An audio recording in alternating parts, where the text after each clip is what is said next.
All right. Hey there, international retirees or retiree wannabes. Let's talk about the full retirement age relative to your American retirement plan with Social Security. Full retirement age is a term that's used by Social Security to indicate the benefits that you'll receive after you have 40 credits earned and you are 67 years old. This is going to be important because, especially if you are married and if your spouse is also eligible for Social Security, meaning that he or she also has 40 credits at age 62 is when that kicks in. So let's say you have two spouses, you have a couple. One is the primary wage earner, the other is the supplemental wage earner, whatever you call it, I don't know. I'll use my own case with my wife and I. Yumiko was a stay-at-home mom, which means that she basically set aside focusing on her career in her 20s and 30s to focus on being a mom, and really 30s. And we just played around in our 20s. Focus on being a mom and homemaker, basically. And as a result, because I worked the whole time, I wound up being the primary wage earner in both salary and the amount that I have put into the Social Security system. And that is important because that then determines how much you put into the system in addition to your number of credits. And the years that you've worked determines your distribution, how much you'll get when it's time to retire. Now, so we got that case, right? So we're a couple, we've been working together, whole life together. I was the primary wage earner, Yumiko was doing her thing, raising Emily and all that stuff. And when it's all in the balance, I'm going to be bringing in more in Social Security than Yumiko will. Now, this full retirement age thing is important because when it comes time for each of us to retire, the system is set up that they don't want to penalize the spouse who was doing other things or for whatever reason wasn't making as much. It's not a reason to have this imbalance, right? So what they've got is a system set up. There's two prongs to it. One is the spousal agreement, and the other is the survivorship. The spousal agreement states that, let's say that, for example, I retire. Let's use our own example. I plan to retire at age 62. I'll use myself first, and then show how Yumiko applies to that. I retire at age 62.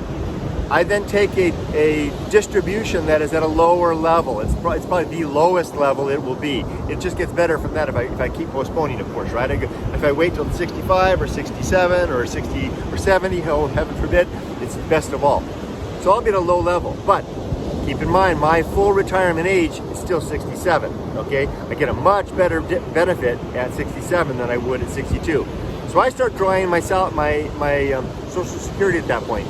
Yumiko, we're the same age. She could also retire at 62, and then she has an option. She can work this out. You can sit down with the Social Security people, and they'll run this through the system. Sorry, I'm all wet. And they'll run through the system and figure out which is the better. If her distribution is less than 50% of my distribution at age 67, my full retirement age, not my 62 age, right? Let's say at 62, I get $1,500 a month. But if I wait till 67, I get $2,500 a month. I'm just making those numbers up, okay? Just trying to find round numbers that will work. I should probably make it even rounder than that. Let's say 60, let's just give it 15 and 25. And Yumiko would bring in, let's say, $600 a month at 62. Now, my 67, that's the full retirement age, the FTA. At 2,500, that would be $1,250, right? Half of that is $1,250. That's the mark. They then look at that and say, is Yumiko's 62 distribution less than half of what Kurt, the primary breadwinner, is making at $1,250? And it certainly is. $650 is a lot less than $1,250. Almost half, right?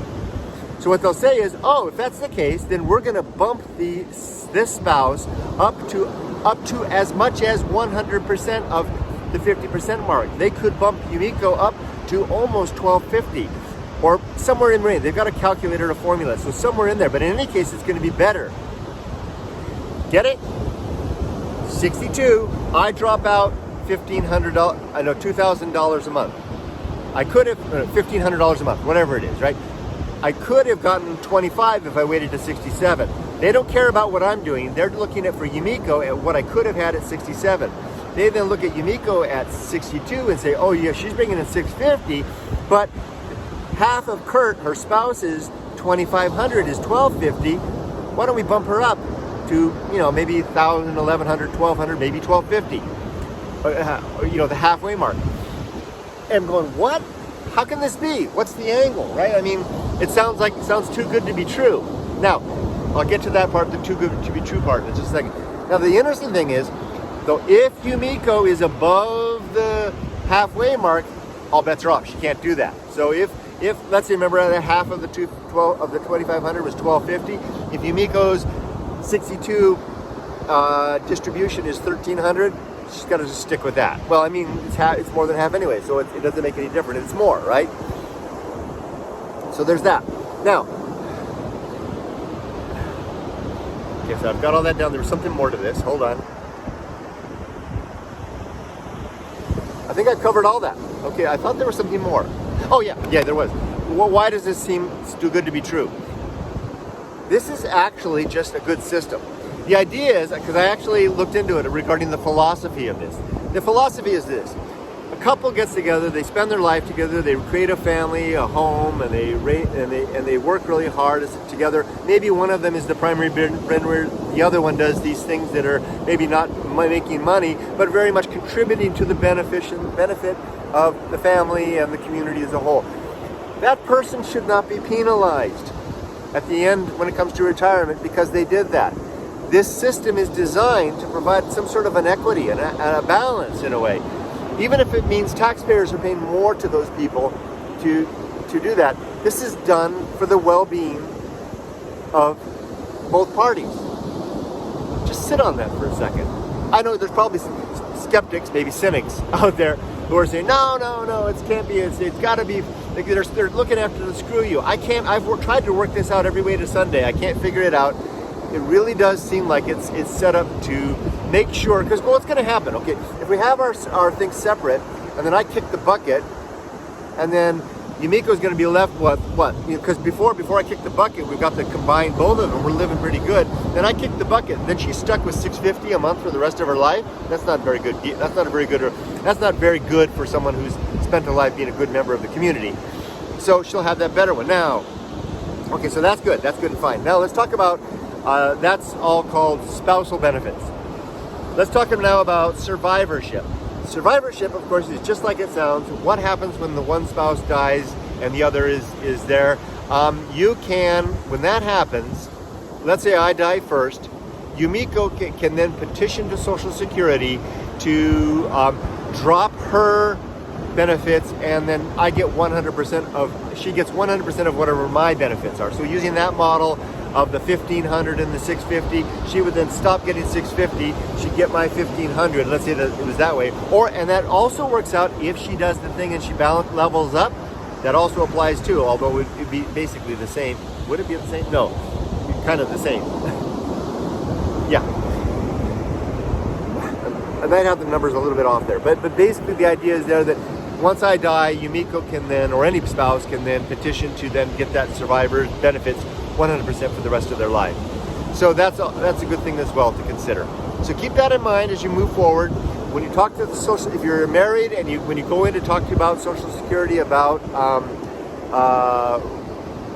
executing on your retirement benefits, ask them about spousal benefits and ask them to run it through their calculator to figure out what the cutoff mark is if you want to apply that, or if it's not worthwhile. Let's say you've got two high earners, right? They're probably not going to work out, right? But if you've got one that's less than the other, maybe it's in their benefit to have that spousal arrangement so that they can do better off in their retirement. Cool stuff. I was heartened by this, to learn all this. I think it's pretty nice.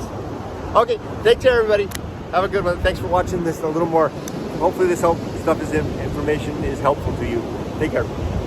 And thank you to Heather. Heather is the one that pointed this out to me, and I should have shouted you out at the beginning, Heather. Thank you so much. Take care.